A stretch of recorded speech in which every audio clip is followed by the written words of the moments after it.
La tier list, les amis du business en ligne. On est là pour ce podcast, du coup, entouré de mes acolytes du jour. On est avec Anthony Poncet, du coup, de la chaîne Une vie de liberté. Anthony, merci d'être avec nous chez toi. Avec un grand plaisir. On va parler business en ligne parce que justement, tu m'as déclenché ce sujet cet après-midi. On était en train de faire une randonnée, du coup, par chez toi, là, dans le trou du cul du monde. Et du coup... Il me dit waouh, Wi-Fi money.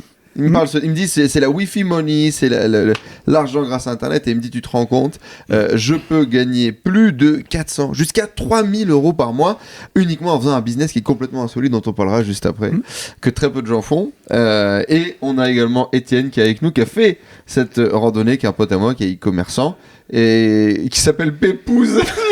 Sur Instagram. Ça, c'est mon pseudo, ouais. Et comment ça va, Étienne? Ça va bien, merci. Je suis très content de passer ce temps avec toi et que tu sois avec nous pour nous partager e-commerce, achat, revente de business, bref, une grosse partie de ton expérience. L'objectif de cette vidéo, de ce podcast, qui n'est pas vraiment une vidéo, qui était plutôt une discussion entre potes, c'est de vous faire gagner du temps sur les business en ligne qu'on peut vous vendre, qu'on peut vous promouvoir sur les réseaux sociaux et de vous donner un retour d'expérience concret des business en ligne qui peuvent vraiment vous rendre riche, les business en ligne qui peuvent vous faire perdre du temps et les business en ligne peut-être qui vous correspondent parce que je pense que tous les business ne sont pas bons pour tout le monde. Il y a des vraies opportunités et c'est incroyable et Internet a changé ma vie, la publicité sur Internet a changé ma vie et c'est vrai. Et j'ai réussi à gagner de l'argent, m'extirper, monter l'échelle sociale, casser même l'échelle sociale, m'expatrier, etc. grâce au business en ligne, grâce à l'e-commerce. C'est une réalité, c'est une possibilité. Étienne a complètement changé de vie aussi grâce au business en ligne. Tu as changé de vie aussi, tu étais un entrepreneur dans le physique, tu as changé complètement ta vie pour faire des podcasts en calbut dans ta chambre, qui est quand même assez fou, tout en générant des revenus plus que conséquents. Donc, c'est une tier list. On va pouvoir ranger, du coup, dans l'ordre de S à A, B, C, D, les business. L'idée, c'est que vous rebondissiez avec des anecdotes sur chacun des business, que vous nous dites un petit peu ce que vous en avez fait et ce qui est incroyable, intéressant, à éviter pour vous. On va le faire un peu en deux temps. Dans un temps, on va prendre un peu la liste que j'ai préparée, puis dans un autre temps, peut-être que ça peut venir directement de vous, ou on va inverser, ça va plutôt démarrer de vous, sur un business model, sur une manière que vous avez utilisée pour gagner de l'argent sur Internet. Étienne, je te laisse démarrer. Une stratégie, du coup, un business en ligne avec lequel tu as gagné de l'argent. Et qu'est-ce qui s'est passé pour toi, les avantages et les inconvénients? Ouais, on peut commencer à parler de la principale activité qui m'a permis de gagner de l'argent. Ouais, tout à fait. Tu faisais quoi rapidement avant? Je travaillais en tant qu'automaticien dans l'industrie. Donc, je concevais des programmes automates vraiment pour le secteur de l'industrie, des chaînes de fabrication, de la robotique aussi un petit peu. Et j'ai été à un moment donné confronté à un palier en termes de salaire que je n'arrivais pas à franchir, avec des astreintes. Je tournais autour de 2500 euros tu vois, avec des astreintes par mois. Donc, Et j'étais capé un petit peu à ce seuil-là et je voyais pas trop comment j'allais pouvoir évoluer davantage. Et c'est comme ça que tu as commencé après, je suis un petit peu... c'est le thème de la journée, de notre interview, là, c'est que c'était la bonne période, 2016-2017, où des formations ont commencé à émerger sur Internet. Et donc, tu pouvais t'intéresser, personne lambda, à des sujets que tu n'avais pas forcément connaissance. Jamais entendu parler. Et c'est comme ça que j'ai commencé à entendre parler de l'e-commerce. Et moi, ça m'a pas mal parlé parce que j'étais dans l'automatisation. Et j'ai tout de suite trouvé finalement un parallèle, tu vois, par rapport à mon business actuel, enfin mon activité salariée, en me disant, ça se trouve, tu vas pouvoir automatiser aussi une activité et en vivre, et du coup être décorrélé d'une présence physique chez un patron, et ne plus être asservi aux déplacements, aux horaires et à une hiérarchie qui te maintient quand même dans un... Voilà, donc c'est comme ça que ça a démarré. J'ai pris une première formation qui m'a permis de commencer à y toucher, tu vois, de faire mes premiers essais, de me claquer mes premiers billets en publicité. Ouais. Et quand j'ai vu qu'il y avait une première vente qui est toujours très importante, puis les premiers paliers aussi, quand tu arrives à faire tes 500 premiers euros, 1000 euros, bon voilà, tu as un peu la preuve de concept. Donc j'avais été trouver mon employeur pour faire une rupture à l'amiable et pouvoir démarrer une activité en créant une société et puis pouvoir faire ça de façon déclarée de manière correcte, quoi. Ouais. Voilà, et donc c'est comme ça que l'aventure a démarré. Alors effectivement, je me suis retrouvé, je me suis pas retrouvé en calbute dans mon salon, mais si tu veux, à peu près, quoi. Il n'y a pas besoin de grand chose, un PC, une connexion Wi-Fi et c'est parti, quoi. Et prendre ton téléphone pour commencer à contacter tes fournisseurs, ton logisticien, les premières personnes un peu principales de ton business qui vont t'accompagner, tu vois. Et donc toi, c'est l'e-com en dropshipping, c'est ça que tu as démarré? Ouais, totalement, ouais. C'était ça. Et donc, pour les gens qui nous regardent là, c'est quoi le feedback, le retour, le conseil peut-être que tu leur donnerais s'ils veulent démarrer cette activité? Déjà, à l'époque, moi je me souviens que j'avais pas beaucoup de mindset, j'y croyais pas forcément. Il y avait peu encore d'exemples de réussite, et donc je me souviens avoir plongé un peu dans les bouquins de développement personnel quand même, pour essayer de franchir un peu ce cap de tu pars de zéro, mais tu t'es pas un moins que rien, tu vas à force de travail, à force d'être opiniâtre, tu peux y arriver. D'autres ont sûrement dans leur entreprise commencé à zéro et puis en s'obstinant à travailler, à apprendre, etc. Tu vas pouvoir progresser, quoi. Je pense qu'il cargouille. C'est un peu long, non? C'est un peu long. Ouais. Si on a fait un repas de sushi qui était vraiment violent et on l'a mangé vite. Parce qu'à la campagne, ça ferme tôt. Ah ouais, là c'est clair que ça ferme tôt dans le coin. Voilà. Donc c'est comme ça que c'est parti. Tu te lances et pas mal de mindset, ouais, c'est clair. Combien de temps t'as mis vraiment à pouvoir gagner ta vie avec ça? À peu près, je dirais une bonne année. Une bonne année. Un an avant de gagner ta vie. Ouais, c'est ça. Ouais. Et après, pareil, au niveau dev perso, il y a un moment donné où je commençais à avoir des résultats, mais je gagnais toujours mon ARE, tu sais, je touchais toujours mon ARE, l'assurance chômage, en fait, tu vois. Et en fait, c'était, je sais plus combien je touchais, je crois 1006 ou 1007 d'ARE. Et je trouvais qu'en fait, je m'étais un peu habitué à cette somme qui tombait et que ça me retenait, en fait, finalement, dans ma progression.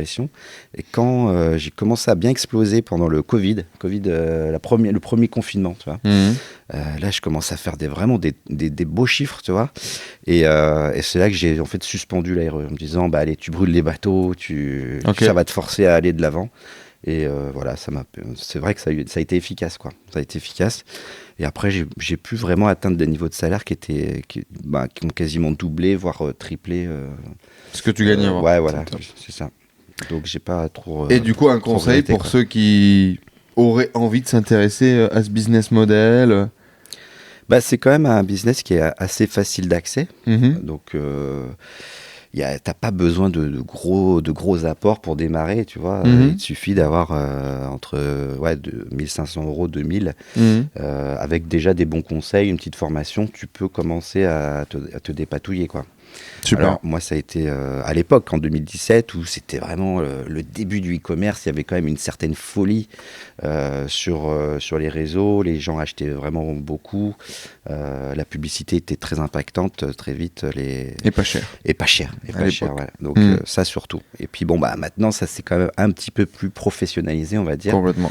Les stratégies ont quand même évolué. Et les clients ont une maturité, si tu veux, et vont plus davantage choisir les sites à qui ils vont faire confiance, quoi, tout simplement. Complètement. Il y a des notions de communauté aussi qui sont beaucoup imposées.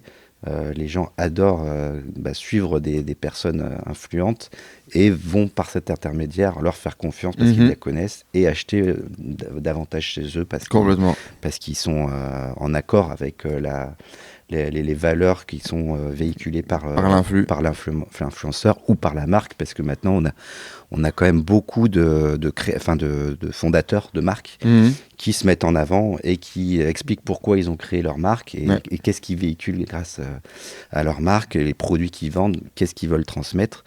Et donc du coup, ils arrivent à fédérer en fait une communauté derrière de clients finalement qui vont acheter les produits, qui vont acheter et puis qui vont avoir une forte récurrence aussi parce qu'ils sont fans, on va dire, ils sont vraiment fans de la marque.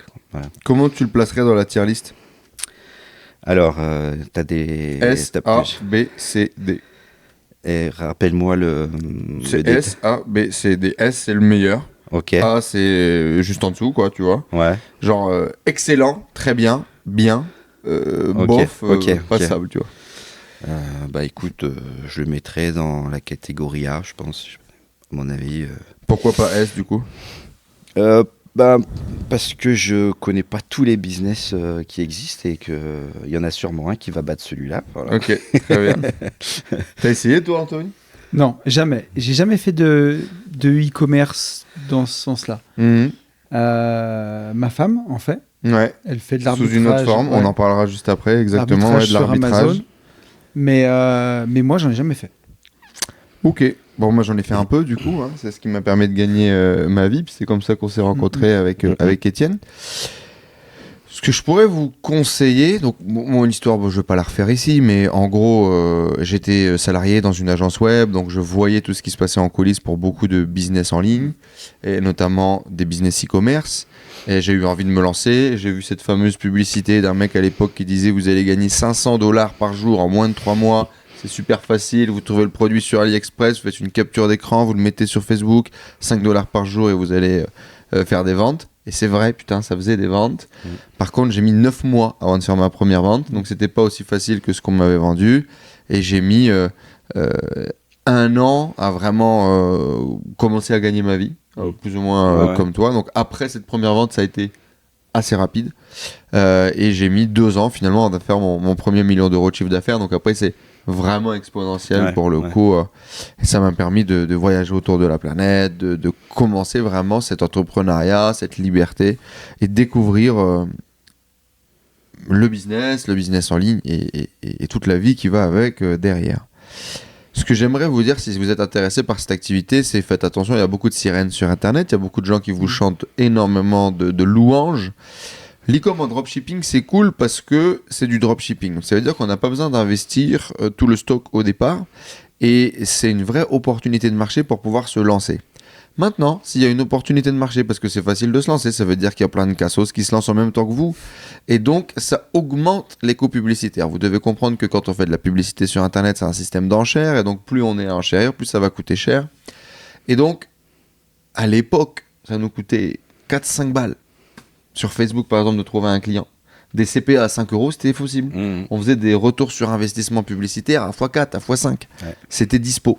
Parce qu'on était beaucoup moins, il y avait moins de compétition. Aujourd'hui, c'est impossible. Si, ça l'est toujours. Mais pas aux échelles pour être excellent comme ça. Tu vois. Les mecs qui ont des vrais gros résultats, qui font des millions d'euros de chiffre d'affaires, par exemple avec la publicité sur Facebook, c'est des gens qui vont descendre leur retour sur investissement publicitaire ciblé avec la pub très très bas. Et grosso modo, qui vont être capables de créer plutôt des marques du coup, et donc d'avoir une marge qui est très forte. Bref, ça devient, faut être expert en fait. Faut devenir expert pour vraiment pouvoir gagner sa vie. C'est vrai qu'à l'époque, tu prenais 4-5 €. On était handicapé à l'époque. Tu montais une boutique un peu vitrine avec un seul produit. Et tu cherchais juste à vendre ce produit-là et tu faisais déjà ton ROS 4, 5 sans problème. Quoi. Exactement. Maintenant, avec plus de concurrence, ça s'est durci effectivement. Donc, aujourd'hui, tu vas limite espérer qu'en fait, le coût par achat va compenser la marge que tu vas réaliser avec le produit. Complètement. Donc la première vente, en fait, elle est break-even. Et tu vas compter sur les ventes futures, donc soit avec de la récurrence, soit avec tes upsells qui sont positionnés dans ton tunnel de vente par la suite, pour aller chercher vraiment gagner ta vie. Quoi. Donc ça s'est quand même complexifié. Il faut avoir un peu plus de stratégie, créer un il faut devenir beaucoup plus doué. Quoi. Voilà, exactement. Par contre, toujours une opportunité. 2000, 2500 € pour pouvoir vous lancer, je pense que c'est important. Et super école du marketing, du business en ligne, parce qu'on va tout apprendre, créer un site internet, faire de l'acquisition de trafic, créer des offres qui convertissent. Et tout ça, c'est les bases en fait du business sur internet, donc super école. Moi je vous recommande de le faire principalement avec Google, en SEO, SEA, on a une formation, le lien est dans la description. Bien évidemment. Passons du coup à l'autre activité. Et là, pour le coup, je vais dire, Anthony, partage-nous une activité avec laquelle tu as gagné ta vie. Et rappelle-nous cette transition, chef d'entreprise dans le BTP, à gagner de l'argent sur Internet, parce que c'était pas gagné pour toi, et c'était complètement nouveau. Exactement. Mais tu vois, moi en 2016, j'étais dans ma voiture et j'écoutais déjà tes vidéos, je regardais tes vlogs à l'époque, je regardais ceux d'Antoine BM et me demande pas pourquoi, donc j'étais entrepreneur de travaux publics, vraiment un métier dans le dur, j'avais 35 salariés, j'ai fait ça pendant 12 ans, donc tout ce que tu peux imaginer, des pelleteuses, des camions, on pose des tuyaux, on creuse des trous, vraiment c'est bien résumé. Voilà, ce métier-là, quoi. On joue au Playmobil mais grandeur nature, tu vois. Donc je faisais ça et... c'est la vérité. On joue au Playmobil, oui, d'accord. Mais je m'y épanouissais plus. C'est un métier que j'ai aimé parce que j'y trouvais une part de liberté. Mais voilà, trop de contraintes, trop de salariés qui finissent par commander dans un pays où aujourd'hui les salariés sont hyper protégés. Parfois, tu ne te retrouves plus patron chez toi. Bref, c'était compliqué, tu vois. Et je rêvais de liberté. Donc, j'avais déjà entrepris en immobilier à côté. J'avais fait plein de choses. En bourse, qui m'ont permis de dégager suffisamment de cash flow pour pouvoir envisager de quitter mon boulot et de faire un truc qui allait me plaire vraiment. Et ma première idée, c'était de faire marchand de biens. C'est ce que j'ai fait par la suite. Donc j'ai quitté mon job en 2018, fin 2018. 2019, je me lance en marchand de biens. Et en fait, les 3 dernières années, je me forme au marchand avec plein de vidéos sur Internet, des mentors. Mais je me forme aussi au marketing web et ne me demande pas pourquoi, parce que je ne savais même pas comment l'utiliser. Mais j'écoutais des vidéos de marketeurs du web qui parlaient de tunnels de vente, d'acquisition, de funnel, de lead, de lead magnet. Et je trouvais ça passionnant. Et donc, en fait, j'engrange un gros savoir là-dessus, indirectement. Et je me lance, je démarre en marchand bien, je fais 6 premiers mois, je trouve mes 4 premières opérations. Ça marche vraiment bien. Ça, en tout cas, le marchand, c'est un cycle qui est long, mais je trouve mes OP, je commence à les signer, à les développer, ça fonctionne. Et... mes premiers amours d'Internet reviennent. Et je me dis, j'ai envie de me mettre sur Internet. Et j'adorais le podcasting. Donc, je passe au-dessus de mes peurs. J'achète un micro sur Amazon. Je me mets à faire du podcasting. Mais vraiment, sans avoir du tout d'idée de le monétiser. Et qu'est-ce que c'est de faire du podcasting, du coup ? Alors, grosso modo, je prends un micro. Au début, pas de caméra, parce que je voulais même pas montrer ma tête sur Internet. Et je commence à parler de ce que je fais tout simplement dans la vie. J'explique que j'ai quitté mon boulot, je raconte ce que je viens de te dire, que je veux me mettre en tant que marchand de biens, je raconte ce que c'est le métier de marchand de biens, mes premières OP, je parle un peu d'indépendance financière, d'immobilier. Et tu mets ça sur YouTube. Et je mets ça sur YouTube et sur les plateformes de podcast. Et en fait, très rapidement, j'ai des gens qui accrochent, parce que j'ai un pote qui a partagé mon podcast, un pote qui s'appelle Rudy Koya, qui a un podcast de muscu, et plusieurs émissions de muscu. Très connu. Très connu. Et... quand je lui ai demandé, c'est un copain que j'ai de longue date, il m'avait fait ma première sèche en muscu en 2007, ça fait des années. Et on s'entend bien, et c'était le seul créateur du web que je connaissais dans la vraie vie. Et je lui ai dit, si je veux me lancer en podcast, comment je fais ? Il m'a dit, écoute, viens à la maison à Annecy. J'ai passé une après-midi avec lui. Il m'a dit, voilà, t'achètes ce micro, pour faire tes sujets, tu fais comme ci, comme ci, comme ça. Ça m'avait déjà décomplexé. J'ai dit, bon, c'est bon. Donc, à l'issue de ça, je me lance, et les gens commencent à me réclamer... du contenu. Et comme ils partagent mon podcast, ça m'amène tout de suite un flux. Un peu de trafic. Un peu de trafic. J'avais entre 40 et 100 personnes qui écoutaient mon podcast. Déjà, je trouvais que c'était fantastique. 40 100 vues, quoi. Voilà, 40 100 vues. Ça peut paraître rien, peut-être, pour ceux qui sont de l'autre écran, mais c'est énorme. En fait, pour moi, ça voulait dire beaucoup. Exactement. Et tu jouais du piano debout. Exactement. Et j'ai pas d'autre répartie, mais ça va venir. Et donc, il me réclame d'abord du contenu. Je me suis dit, je vais écrire un livre dessus. Parce que c'est ce qui me paraissait le plus simple à l'époque. Alors, on ne me demande pas pourquoi. Et avec mon associé, Benjamin, on a commencé d'entreprendre l'écriture d'un livre sur la division foncière, apprendre à diviser les terrains, un truc vraiment technique, une niche du marchand de biens. Et à côté de ça, je partage sur des groupes Facebook, parce que j'ai vraiment cette envie de partager. Et au moment où je sors le bouquin, donc on met en gros 2 mois pour l'écrire, J'ai une copine qui avait une maison d'édition qui me conseille un imprimeur en Pologne. Je fais imprimer les bouquins, je les reçois à la maison. J'en fais imprimer 500 dans un premier temps. Et en fait... ce qui est beaucoup déjà quand même. Ce qui est beaucoup déjà. Et je le sors sur le podcast, j'en parle sur les groupes Facebook, et on vend les 500 bouquins en 3 semaines. C'est énorme. C'est énorme. Et pour moi, donc on vendait le livre 20 €, et on fait rentrer 10 000 € de chiffre d'affaires sur Internet en 3 mois. En 3 mois. Entre le moment où on l'écrit et le moment où on l'encaisse, en quelques mois. Incroyable. Et là, je me dis, c'est fou, quoi. Avec juste un podcast qui fait 100 écoutes et un peu de partage sur les groupes immobiliers Facebook, le bouche à oreille, ça marche. Donc, je fais réimprimer des bouquins. Depuis, dans la carrière du livre, on en a vendu presque 3000 aujourd'hui. Et il n'est pas sur Amazon. Chaque bouquin qui a été reçu, je l'ai mis avec mes petites mains dans l'enveloppe, je l'ai dédicacé et je l'ai posté moi-même. Donc, ce que je tenais à faire ça, c'était important pour moi. Tu voulais être auteur à la base ? Même pas trop, tu vois, j'y pensais pas beaucoup. Et après, la deuxième étape, ça a été que rapidement, les gens qui ont lu le bouquin, beaucoup m'ont demandé une formation en ligne sur le métier, en disant on veut aller plus loin, on veut que tu nous expliques les tableaux, on veut que tu nous montres des opérations, que tu nous montres des choses. Donc toi, dans ton cas, tu as déjà une expertise, tu as déjà un savoir-faire. Et finalement, dans ce podcast, même s'il n'a pas pour objectif direct de partager ton savoir-faire, bah, tu parles de ça parce que c'est ton quotidien, quoi. Exactement. Exactement. Et le podcast parle même pas de division foncière. En fait, finalement, sans m'en rendre compte, je fais déjà un peu de personal branding juste en partageant ce que je fais, tu vois, mes différentes activités. Et la formation en ligne a très bien marché. Je ne saurais pas te dire, mais je crois que le premier mois, on a dû faire une vingtaine de ventes d'une formation qui était vendue au début en promo, mais à peu près à 600 €, tu vois. Donc encore 12 000 €. Donc rien à voir avec les revenus qu'on peut faire avec le marchand de biens. Et encore aujourd'hui, ma principale source de revenus, c'est mes activités de marchand de biens. C'est ce qui me permet de gagner le plus. Mais par contre, je me dis, on peut gagner de l'argent sur Internet. Et ça me fascine. Et dans un premier temps, ça sert à payer, tu vois, commencer à faire monter mes podcasts par quelqu'un d'autre et à alimenter ce système-là. Et puis prendre confiance. Et après, j'ai sorti plusieurs autres formations, même jusqu'au développement personnel. J'ai organisé des séminaires, des événements. Et c'est ça qui m'a donné l'envie de continuer d'entreprendre sur Internet. Parce que je pourrais faire du podcasting gratuitement, tellement ça me passionne, tellement j'aime partager. Mais il y a un moment, peut-être qu'on s'essouffle aussi quand il n'y a pas de retour financier de tout ça. Et puis ça permet de réinvestir dans d'autres choses. Et aujourd'hui, j'ai jamais connu d'explosion sur Internet puisque j'ai jamais fait de publicité. C'est 100% du bouche à oreille, du SEO. Mais ça a toujours été en progression et ça a toujours suivi son petit bonhomme de chemin. Et ça fait bientôt 6 ans. Et je pense que ce qui est intéressant dans ton cas, c'est... Donc du coup, j'ai une expertise, donc on part d'une expertise, il faut un savoir-faire, etc. Création de contenu sur YouTube. Podcasting sur un format très partage, finalement, voilà, avec de la proximité. D'abord un bouquin.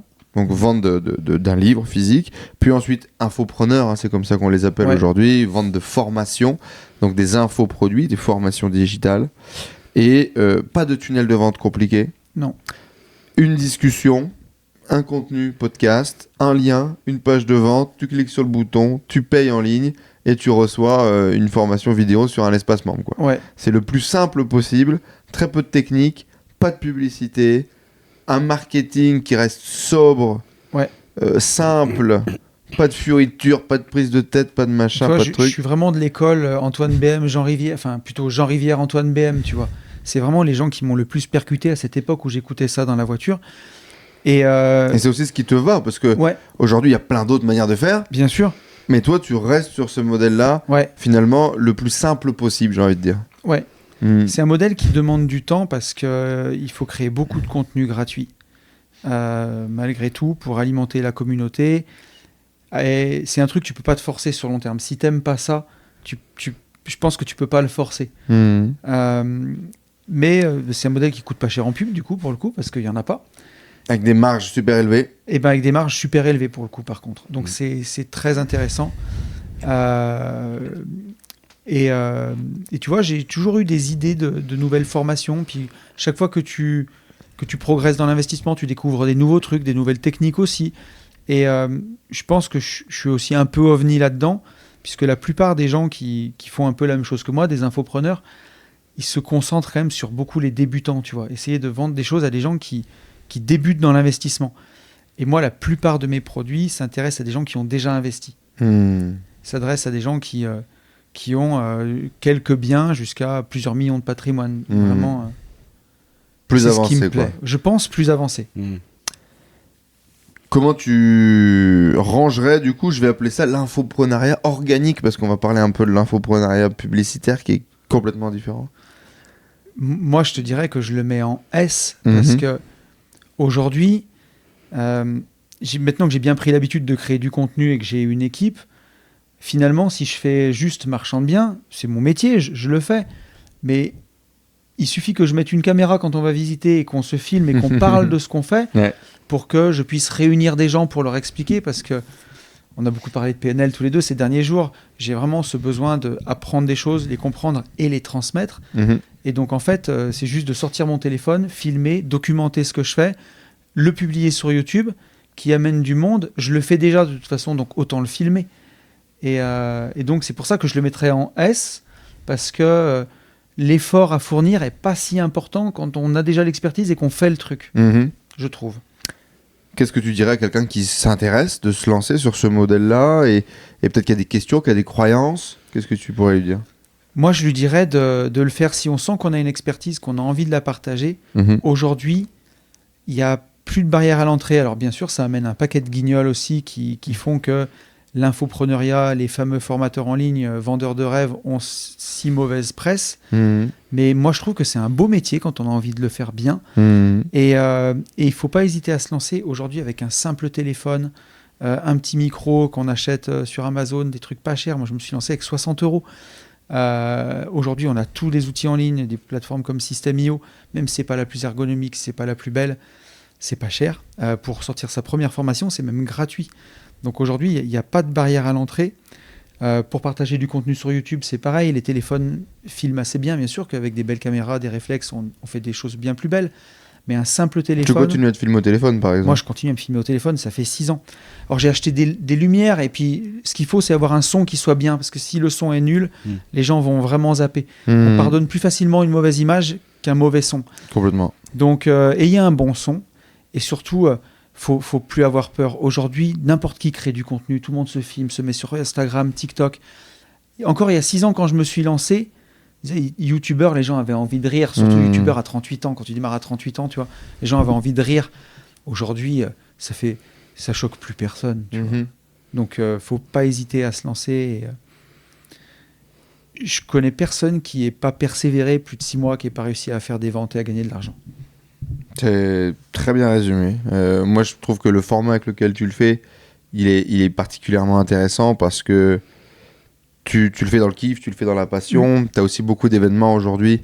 Tu fais beaucoup de retraites, beaucoup de séminaires, tu vas à la rencontre des gens parce que tu kiffes ça. Et aujourd'hui, clairement, tu vis de ta passion, de la création, de partager ce qui te passionne, de partager ton expertise aussi, ce qui est très valorisant. Et c'est vrai qu'on voit que tu es épanoui dans ce que tu fais. Et pour tous ceux qui ont une expertise, qui ont vraiment un truc à partager, ça peut être un super format quand on aime partager, quand on aime transmettre, quand on aime rencontrer les gens.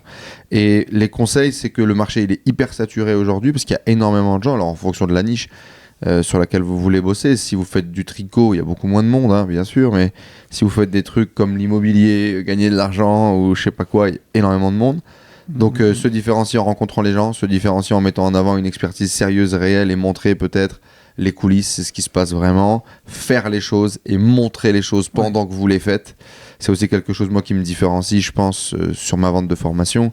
C'est que moi, je t'enseigne pas à monter un site. Je te montre comment moi, je monte un site. Et à partir de là, je te donne les clés, les process que nous, on utilise pour le faire. Et donc, ça change ta posture.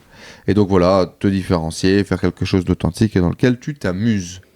Voilà. Infopreneur, t'as un avis, t'as essayé, t'as eu envie de le faire, toi? Ouais, j'ai essayé. C'est vrai? Je me suis cassé les dents. Parce que tu vois, Anthony, il parle d'expertise. Et en 2016, quand j'ai commencé à m'y intéresser, j'avais pris une formation de Simon Caparossi et de Franck Roca, là, qui avait sorti une formation justement pour sortir sa formation, son infoproduit, quoi. Et en fait, leur formation était quand même très bien faite parce qu'ils avaient beaucoup de développement personnel. Donc, ils t'amenaient en fait à te poser des questions sur toi-même, qui tu étais, etc., pour te monter le mindset, justement. Et au cours de ces différents exercices qu'il y a au cours de la formation, je m'aperçois qu'en fait, je suis procrastinateur. Je m'aperçois que j'arrête pas de remettre au lendemain tout ce que j'entreprends. Et je me dis, mais c'est quand même catastrophique, quoi. Moi qui ai des envies, des rêves, des projets, je risque de ne pas pouvoir les mener à terme si je reste comme ça. J'achète peut-être 4, 5, 6 bouquins sur la procrastination, Amazon, à droite à gauche, la Fnac et tout. Je me plonge là-dedans, je me documente, etc. J'avance dans la formation, et là, à un moment donné, il y a un des coachs, je crois que c'est Simon, qui dit en fait, si tu as déjà lu 2 ou 3 bouquins sur un sujet... T'en sais plus que 99% des gens. Et là, ça m'a débloqué. Je me dis, en fait, tu as acheté une formation pour créer un infoproduit. Et en fait, au cours de la formation, je découvre mon produit et je me dis, ça se trouve, j'en sais un peu plus que tout le monde. J'avais à l'époque une copine dont le papa était... qu'est-ce qu'il était ? Il était psychiatre. Et donc, je vais le voir. À la fin de sa journée, il lui rentre déjà tard, tu vois, 20h. Et je lui amène une bouteille de rouge et je dis, parle-moi, comment ça fonctionne le cerveau ? Pourquoi Forme-moi au cerveau en une heure. Non, mais essayer de comprendre quelques leviers, tu vois. Pourquoi ces personnes-là, en tout cas, ont tendance à toujours tout remettre au lendemain, quoi que ce soit. Moi, je me rappelle, durant ma scolarité, 3e, seconde, première, pendant l'étude, je ne bossais pas. Mais par contre, je le faisais genre 5 minutes avant qu'il y ait l'interro, quoi. Et ça m'a pourri loi de Murphy. Ça m'a pourri mon secondaire, tu vois. Plein de choses comme ça que je pourrais citer en exemple. Et donc, à force, je suis la formation et je crée une petite formation avec des vidéos, des exercices à... J'aimerais voir ta gueule sur les vidéos, tu vois. Des exercices à mener, à comprendre quel type de procrastinateur, des échelles sur l'échelle de la procrastination, quel type de procrastinateur tu es, etc. T'as fait ça bien. Ouais. Et puis, je mets ça en vente avec une vidéo qui est de vente, etc. Je fais mes premières ventes. Pas beaucoup, parce que tes premières ventes, je fais quand même quelques ventes. À qui ? Ouais. Et bien, de la pub ? Je fais de la pub, voilà. Et je dépense à l'époque, donc ça coûtait pas trop cher. Mais je suis pas rentable, quoi. Je fais quelques ventes de formation à perte, quoi. Mais dans le lot, dis-toi, il y avait une dame qui travaillait à Paris elle était formatrice, elle était professeure de français pour le parcours supérieur après le bac. Et elle m'achète ma formation. Et elle me dit, mais c'est quand même vachement bien ce que vous avez fait. Par contre, il y a des choses à revoir. Et je vous propose de corriger votre formation. Et elle m'envoie tous les jours des emails avec chacun de mes chapitres, etc. Et elle corrigeait à droite à gauche, j'aurais mis ça comme ça. Et donc, finalement, je me retrouve avec une formation au top. Et après, je me suis dit, je m'étais donné une date, en fait. Je m'étais donné une date limite. Je m'étais donné 6 mois. Et au-delà de 6 mois, si j'avais pas réussi à percer sur ce créneau-là, je switchais. Et c'est à ce moment-là que j'ai basculé sur l'e-commerce en rachetant une autre formation. Okay. Et j'ai switché, quoi. Mais j'avais créé ma marque, j'avais appelé ça les éditions du trophée. Et j'avais créé la petite formation à procrastination. Et j'ai toujours un drive où je regarde nostalgiquement ma petite formation que j'avais dû vendre à une dizaine d'exemplaires, tu vois, à perte, voilà.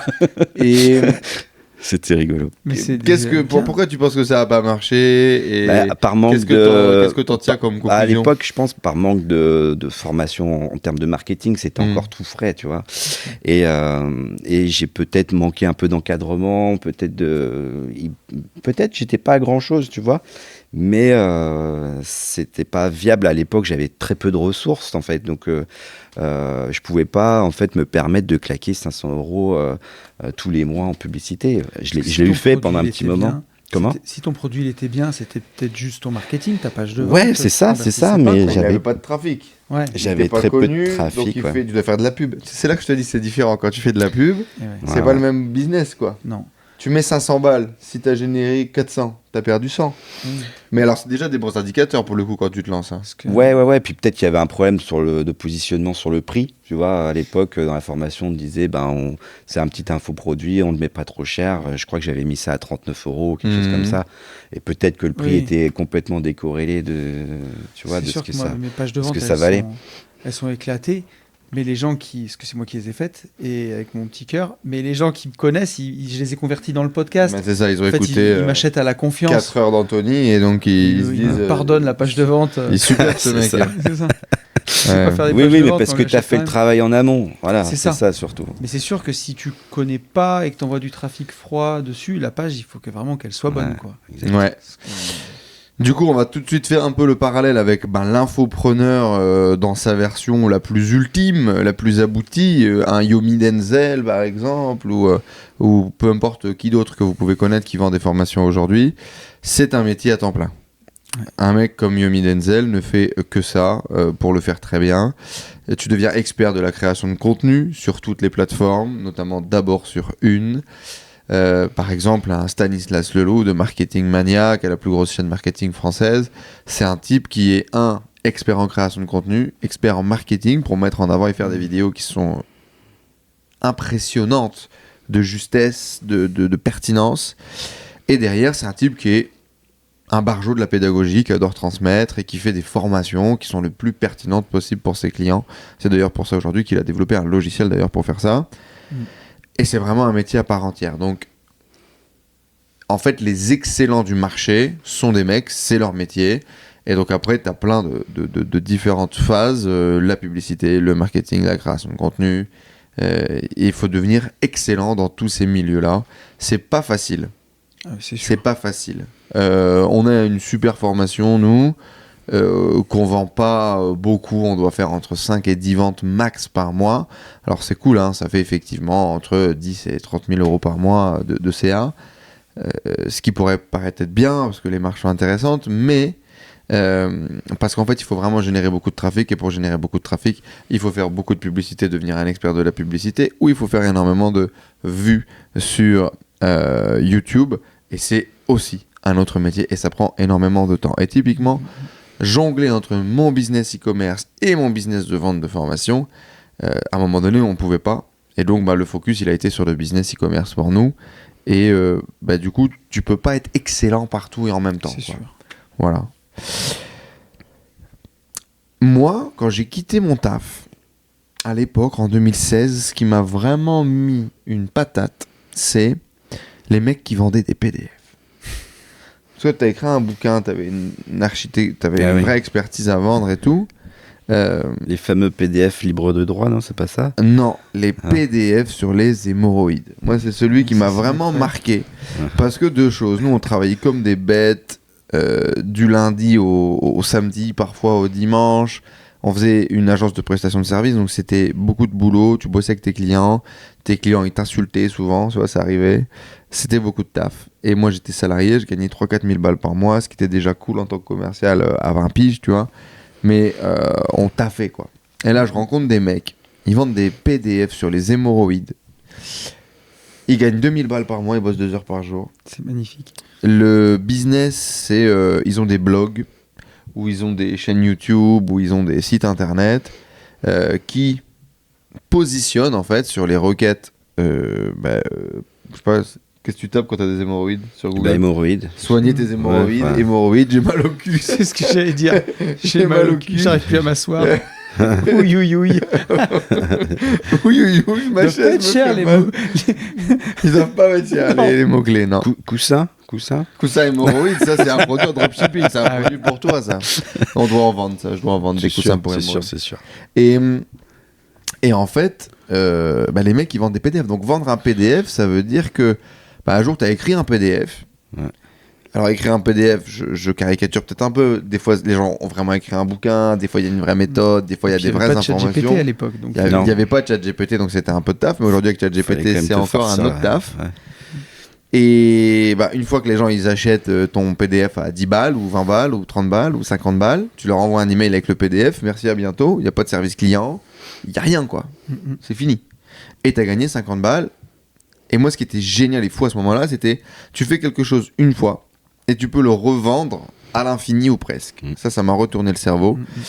Et ce qui m'a retourné le cerveau, c'est le temps passé, qui n'est pas du tout corrélé à ton volume de revenus. Et ça m'a vraiment excité. Donc, vendre des PDF, oui, ça existe, c'est possible.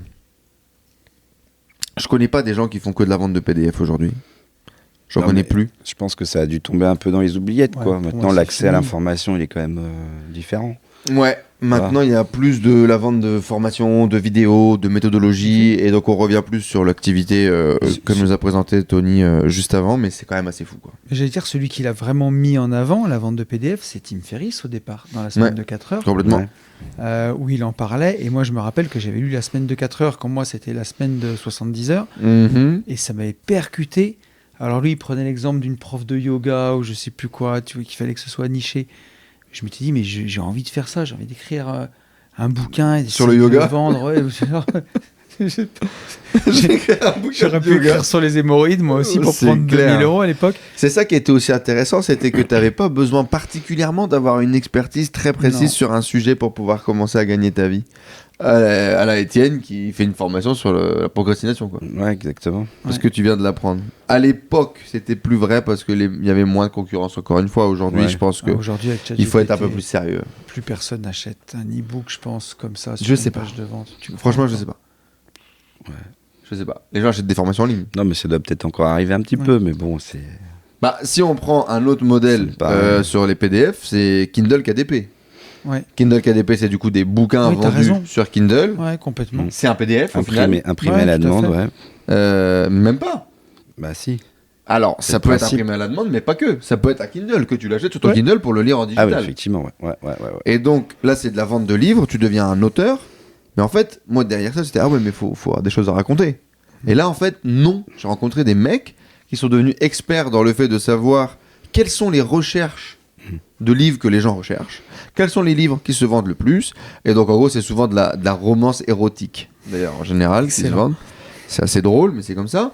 Et donc, en fait, les mecs deviennent des experts dans le fait de créer des livres en mettant des noms de plumes et les mettre sur Amazon avec vraiment cette idée.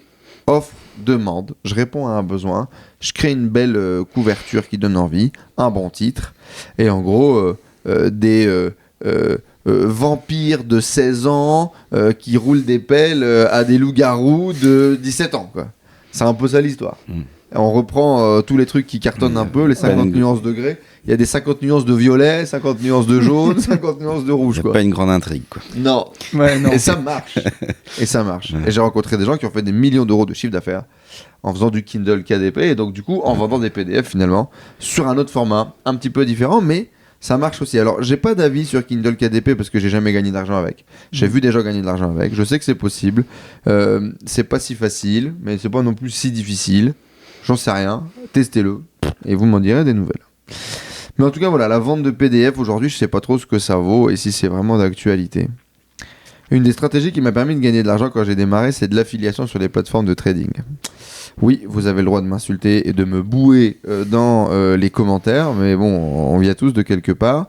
C'est tombé par hasard en fait. J'ai rencontré, donc moi je faisais un peu d'affiliation partout, on en parlait tout à l'heure, l'affiliation Boursorama quand on a démarré, qui existe encore aujourd'hui, avec laquelle toi tu tournes aussi toujours aujourd'hui.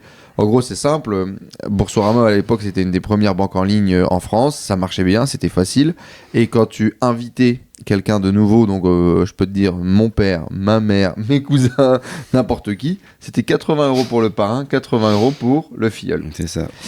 Et donc, si tu mets 10 personnes, tu as gagné 800 balles. Magnifique. Et moi, je découvre ça, je dis, mais c'est du génie.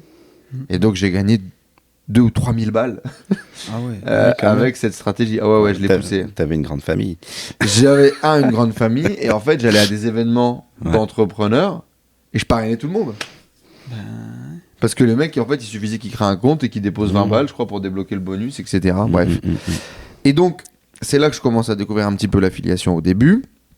Et après, je découvre ce truc de trading, de robot trading. Oui, c'est une arnaque, d'accord. J'ai découvert ça plus tard, certes. Mais à ce moment-là, je commence à travailler avec une plateforme qui s'appelle Avatrade et qui me dit, bah voilà, si tu me ramènes un client, que le mec dépose 500 € sur la plateforme et qu'il commence à trader, je te donne 500 €. Alors au début, il me donnait 200 balles, puis après, quand j'en envoyais un peu, 300, et puis après, il me dit, bon, bah voilà, on peut renégocier 500.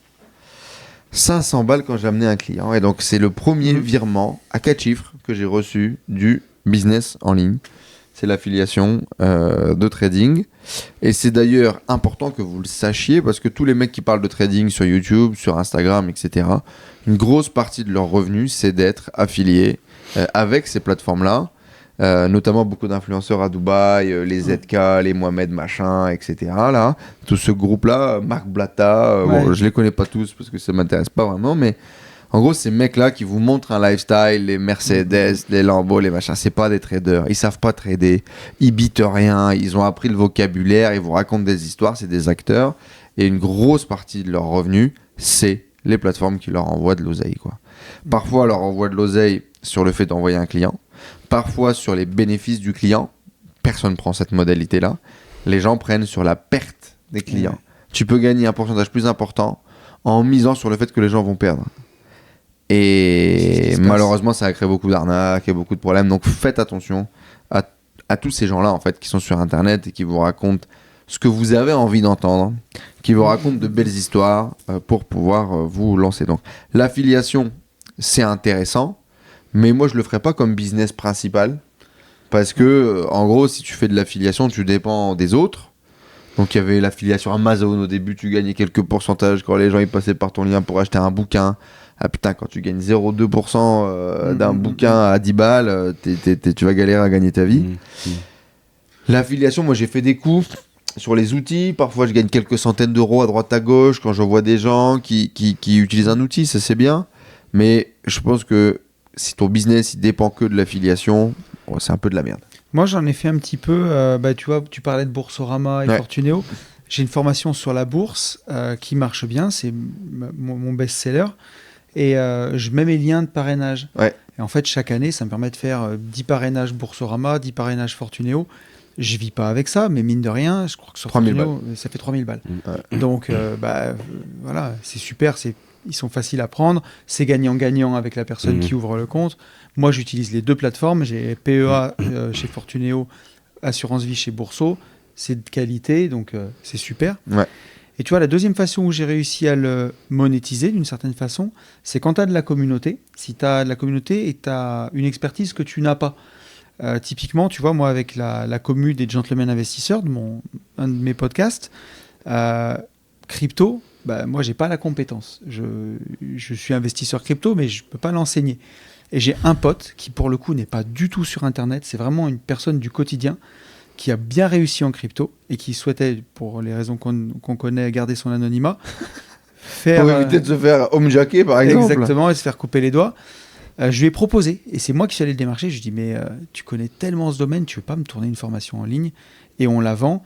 Et on fait 70-30. Et il ne met pas sa tête, c'est ça? Il ne monte pas sa tête. C'est que ta tête à toi. Alors, non, tu ne le vois pas. Il filme son écran. Tu entends sa voix, par contre. Il n'y a que toi à qui les gens font confiance, quoi, en gros. C'est ça. Et moi, alors, on a fait un podcast où il est masqué sur le podcast, pour le coup, pour le mettre en avant, que les gens, quand même, comprennent qui il est. Et ça a bien marché. Et on a partagé les revenus 70-30. Et je l'ai fait aussi avec un des participants de formation qui est venu à mon séminaire entrepreneuriat, qui est bien accroché, qui est banquier d'affaires, il s'appelle Romain. Et il a fait sa formation en ligne pour apprendre à faire son dossier bancaire pour investir pour les gens. Et c'est important, ça. Voilà, il a un podcast, il a une petite communauté, mais on l'a mis en avant sur le podcast, parce que la communauté est plus grosse, et ça lui a permis de faire pas mal de ventes. Et nous, la communauté est content parce que moi, je ne peux pas apprendre non plus aux gens à faire un dossier bancaire. Je peux leur montrer les miens, mais là, c'est un insider, un véritable banquier. Et pareil, ça te permet de mettre quelqu'un en avant et tout le monde y gagne. La communauté y gagne, le créateur de contenu qui a une plus petite communauté, il y gagne. Et toi, tu y gagnes en utilisant ton média. Complètement. C'est un truc qui peut bien fonctionner. Et donc, tu partages le revenu.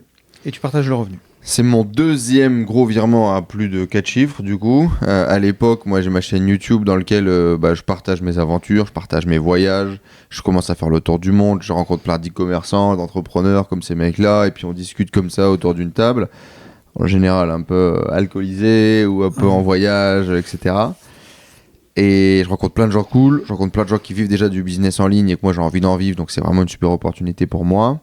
Et puis à ce moment-là, je tombe sur toute la bande qui fait du dropshipping à l'époque, Sébastien Cerise, etc. Et je fais les interviews de tous ces mecs-là qui, soi-disant, je dis soi-disant, je vais mettre des grosses guillemets partout parce que maintenant, on ne sait plus à quel sein se vouer, si vous voyez ce que je veux dire. Et je discute avec ces mecs, on fait des podcasts sur ma chaîne YouTube. Ma chaîne YouTube, elle explose parce qu'à ce moment-là, Sébastien Cerise lance une grosse formation qui s'appelle Enfant Rentier, qui va faire plus de 7 millions d'euros de ventes en 15 jours, en un mois. Ça va être énormissime. Et moi, je vais me retrouver au milieu de l'œil du cyclone, du coup, parce que je fais des interviews de tout le monde. Et à ce moment-là, c'était un produit à 2500 balles ou un truc comme ça. Tu l'as acheté, toi, donc ça doit être ça, 2500 balles. Ouais, c'est ça. Et il donnait 30 ou 40% de commission. Donc, quand je fais une vente qui vient de ma chaîne YouTube, je prenais une belle commission et j'ai pris un virement à plus de 10 000 euros. Ouais. Alors, il devait me payer 11 000 euros et quelques. J'ai jamais vu la couleur de cet argent. J'ai eu le premier virement sur les premiers paiements et puis le reste, bizarrement, il y a eu des remboursements, des annulations, des trucs, des machins. J'ai jamais récupéré, mais j'ai dû avoir 7 ou 8 000 euros de virement. Ce qui était énorme, tu vois, à l'époque, surtout pour faire des vidéos YouTube que j'avais fait pour le kiff, quoi. Donc ça, c'était assez fou. Donc les partenariats avec des gens qui ont des super produits ou des super expertises, où il y a du sens, ça peut amener à des belles opportunités. J'aimerais qu'on débriefe quelques autres business modèles qui sont vraiment super importantes. Alors l'affiliation, du coup, on le mettrait où dans le truc ? Il faut avoir de la communauté. Ouais, c'est du complément en fait. Pour moi, ça doit être le complément d'une activité. Ou un blog. Un blog, à l'époque, ça marchait bien. Ça, je l'ai noté. Ouais. J'ai mis en gros des sites d'affiliation SEO. Blog. Mais... Ou thématiser, tout simplement, un sujet particulier et t'essayes de vendre une affiliation. Mais c'est encore une autre stratégie d'acquisition de trafic. C'est du boulot. Ouais. Et c'est plus facile pour se faire son trou. Ouais. Donc l'affiliation, on le met où ? B. En B, affiliation, pour moi, ça vient en complément d'une autre business. Quoi. Qu'est-ce que t'en penses, toi ? Ouais, B. B. Mais j'ai une petite anecdote encore sur l'affiliation. Bah vas-y, c'est toi qui m'as dit, on fait une demi-heure. Ça n'arrive jamais. En fait, en 2022, là, j'ai mon business e-commerce qui marche bien.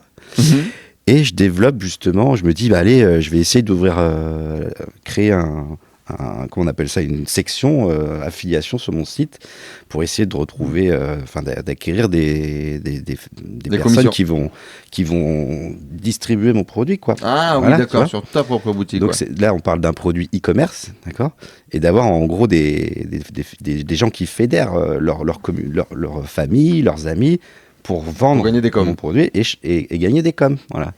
Donc, qu'est-ce qu'ils ont à leur disposition ? Ils ont un code promo. Et ils ont un montant qui leur est reversé à chaque vente une fois que leur identifiant a été pris en compte dans l'outil, quoi. Ouais.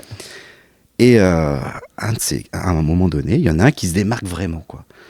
Pas un nom français, rien du tout. Je dis, mais qu'est-ce que c'est ? Il arrive à me sortir des 600, 700 euros, 800 euros de commission par mois. Et donc au début, tout doucement, 100, 200, et après, monter vraiment un gros gap, quoi. Ouais. Où tu te dis, mais comment il fait, quoi. Ouais. Et vraiment, il y a des ventes en face, etc., quoi. Et un jour, par hasard, je suis sur la SERP, là, sur Google, je tape le nom de mon site, code promo, et je vois arriver, en sponsorisé, devant mon site internet, devant ma boutique e-commerce, un gonze qui avait créé un petit blog, codepromo-machin.fr, tu vois, et où j'arrivais, moi, en premier, avec son code promo d'affiliation, et donc, directement, les gens qui tapaient ça, tombaient chez lui, récupéraient le code, le rentraient dans ma boutique, avaient leur réduction, et lui, touchait la com, quoi. Et ça, donc, de façon récurrente, quoi. Sa pub devait et donc, coûter il faisait moins de la cher pub. Que ta commission. Il faisait de la pub Google Ads, il était sur un mot-clé hyper, exact match, tu vois.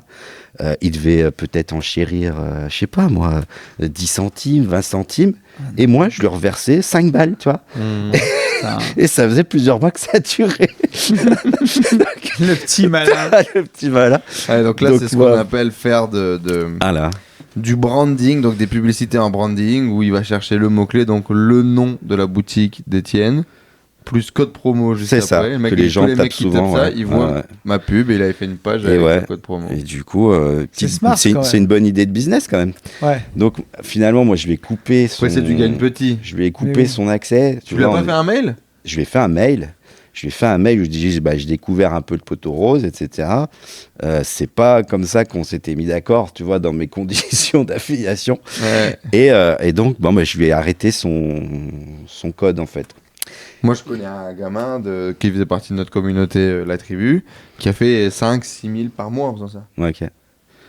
Formation, Yomi Denzel. À l'époque, Yomi faisait pas de branding sur son nom.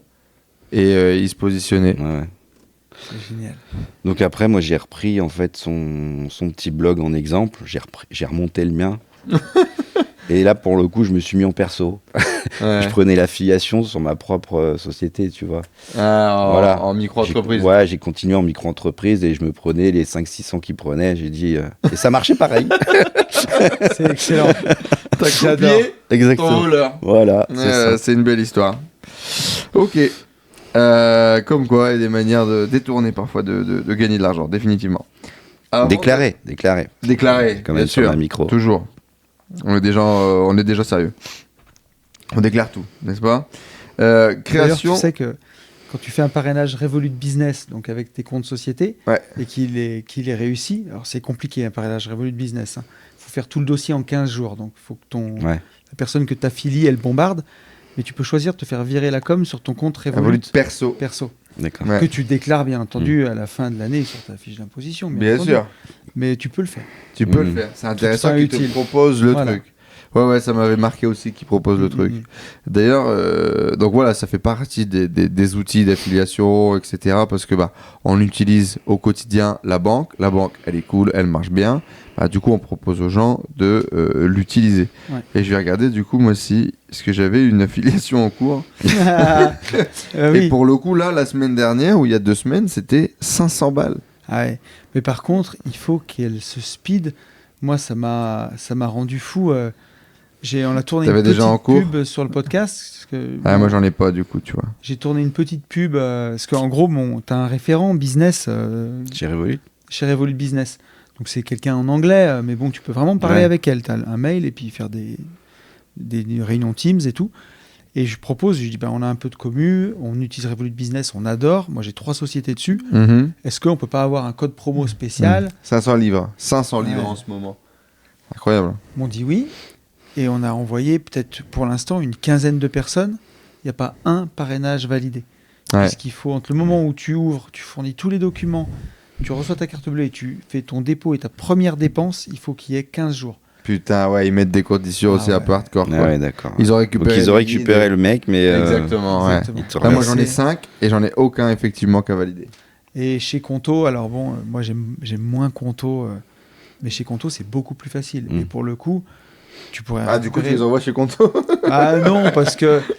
j'ai encore trop d'éthique. Moi, j'utilise Revolut Business, alors j'envoie ma communauté là-bas. Que tu connais. Je vais pas leur vendre Conto si moi je suis sur Revolut Business. D'ailleurs, Revolut Business, tu vois, je pourrais te filer le contact avec qui, du coup, j'ai fait un placement de produit. Ok.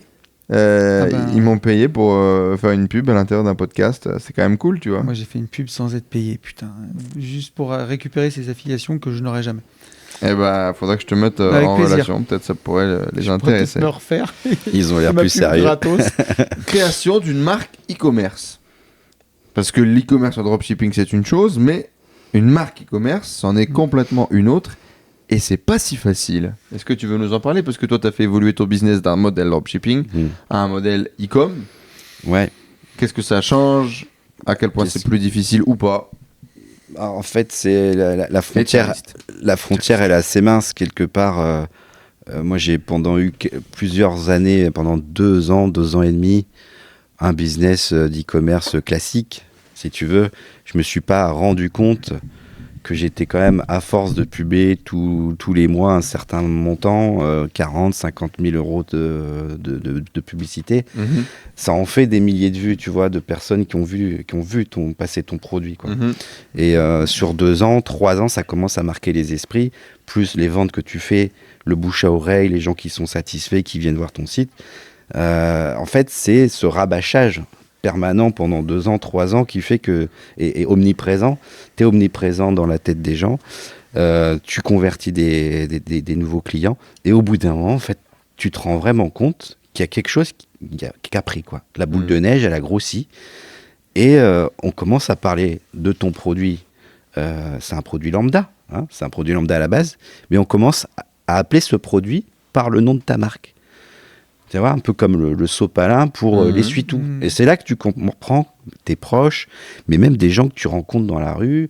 Des fois, tu es à la plage, tu vois la personne qui utilise ton produit, tu vérifies s'il y a bien ton nom de marque dessus. Oui, c'est bien marqué. Et pourtant, tu as voyagé, tu es descendu, tu es allé en vacances, et tu vois ton produit dans la main des gens, tu te dis, OK, là, il y a eu un gap. Tu vois.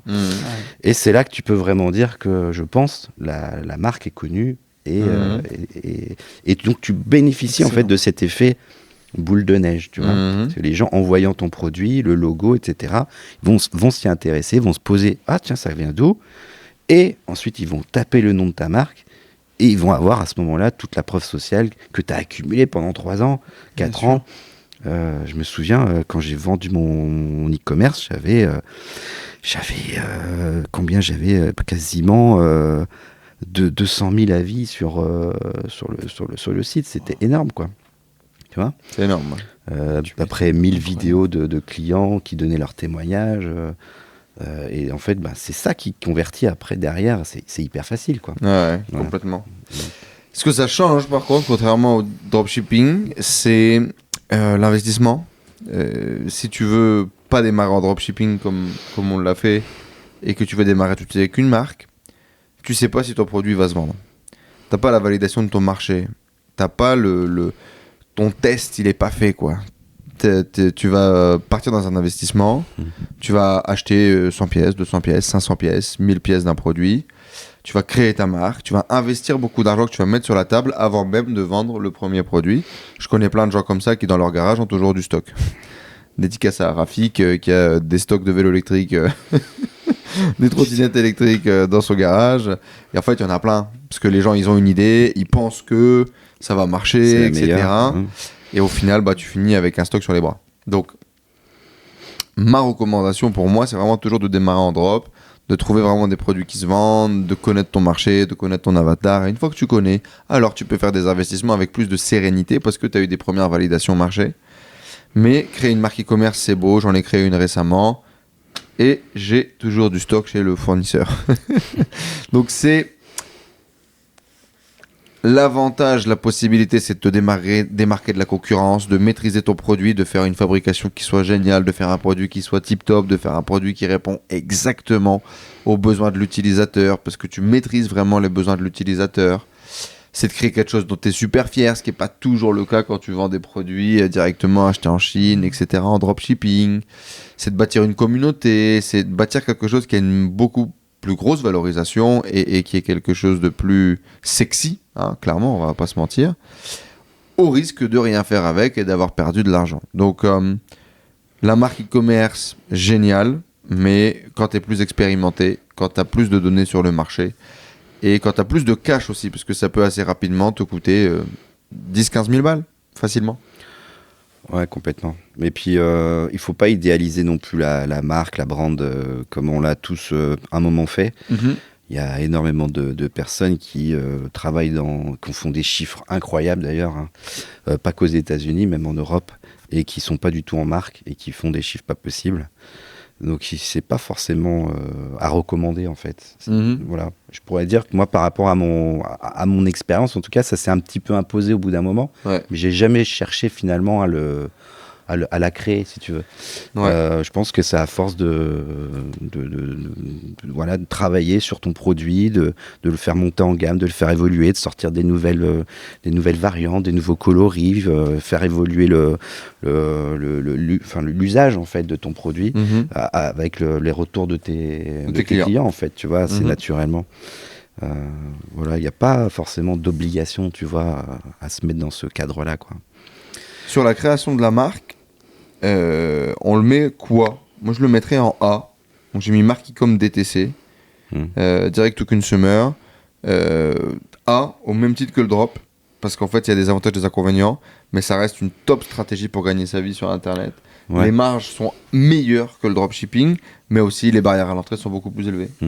Ce qu'il ne faut pas non plus perdre du regard, c'est la revente éventuelle de ta marque. Ouais. Si c'est une marque qui est vraiment identifiée, dont tu as pu protéger les différents modèles produits de ta marque que tu vends, tu vas pouvoir vendre vraiment, valoriser en fait tout ce travail-là qui a été fait au fur et à mesure et trouver un acquéreur. Donc en fait, tu vas pouvoir gagner pendant et surtout à la revente. C'est ça que tu vises en fait. C'est plutôt du long terme, quoi. Complètement. Un avis sur la création de marque, Anto ? Moi, je ne l'ai jamais fait, ça, mais c'est toujours quelque chose qui m'a fasciné. Anto, tu as quand même plusieurs marques à ton actif, non ?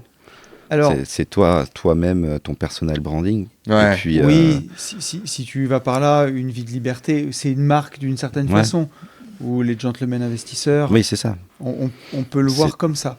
Après, elles sont très liées à mon image. Ouais, puis c'est pas des marques e-commerce, quoi. Non, c'est pas quelque chose que je peux. T'as fait un peu. T'avais fait des vêtements, du coup ? J'ai fait des vêtements. Ouais. Tu vois, au début, j'avais fait une boutique Spreadshirt, comme tu vois, tu peux imaginer. Et en print on demand, du coup. En print on demand. Et des fois, j'ai croisé des gens avec des trucs qui n'étaient pas très heureux, tu vois, des choix de couleurs. Et la qualité vraiment pourrie.